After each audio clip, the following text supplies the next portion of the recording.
പടച്ചവനെ ജീവിച്ചിരിക്കുന്ന ഞങ്ങളുടെ മാതാപിതാക്കൾക്ക് നീ ആഫിയത്തും ദീർഘായുസും നൽകണേ അല്ലാ. അവരുടെ പൊരുത്തം നൽകണേ അല്ലാ. രോഗം പിടിച്ച് വീടിനകത്ത് കിടന്ന് കരയുന്നത് കാണേണ്ട അവസ്ഥ വരുത്തല്ല അല്ലാ. അവർക്ക് ഖിദ്മത്ത് ചെയ്യുന്ന മക്കളാക്കണേ അല്ലാ. അവരുടെ കാൽച്ചുവട്ടിൽ കിടക്കുന്ന സ്വർഗം നീ ഞങ്ങൾക്ക് നൽകണേ അല്ലാ. അല്ലാഹുവേ, ഞങ്ങളിൽ പലരും പല പല രോഗങ്ങൾ കൊണ്ട് പ്രയാസപ്പെടുന്നവരാണ് റഹ്മാന്. അല്ലാഹുവേ, സമ്പാദിച്ചത് മുഴുവനും വിറ്റ് ചികിത്സിച്ചാലും മാറാത്ത ഒരു രോഗവും നീ ഞങ്ങൾക്ക് തരല്ലേ അല്ലാ. ക്യാൻസർ തരല്ലേ അല്ലാ. ട്യൂമർ നൽകല്ല അല്ലാ. ബ്ലഡ് ക്യാൻസർ തരല്ലേ അല്ലാ. കിഡ്നി രോഗം തരല്ലേ അല്ലാ. ലിവർ രോഗം തരല്ലേ അല്ലാ. സ്റ്റോക്ക് തരല്ലേ അല്ലാ.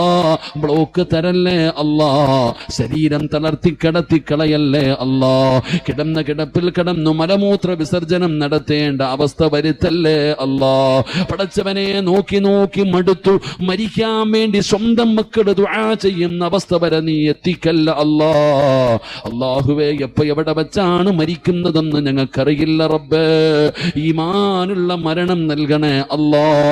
ഷഹീദിന്റെ കൂലി കിട്ടുന്ന മരണം നൽകണേ അല്ലാ. 40 പേര് നല്ലത് പറയുന്ന മരണം നൽകണേ അല്ലാ. ഞങ്ങളെ കടക്കാരാക്കി മരിപ്പിക്കല്ല റബ്ബേ. ഞങ്ങളെ കടക്കാരാക്കി മരിപ്പിക്കല്ല റബ്ബേ. അല്ലാഹുവേ, മരിച്ചാൽ ഇതുപോലെ മരിക്കണമെന്ന് മയ്യത്ത് കാണുന്നവര് കൊതിക്കുന്ന ഒരു മരണം തരണേ അല്ലാ.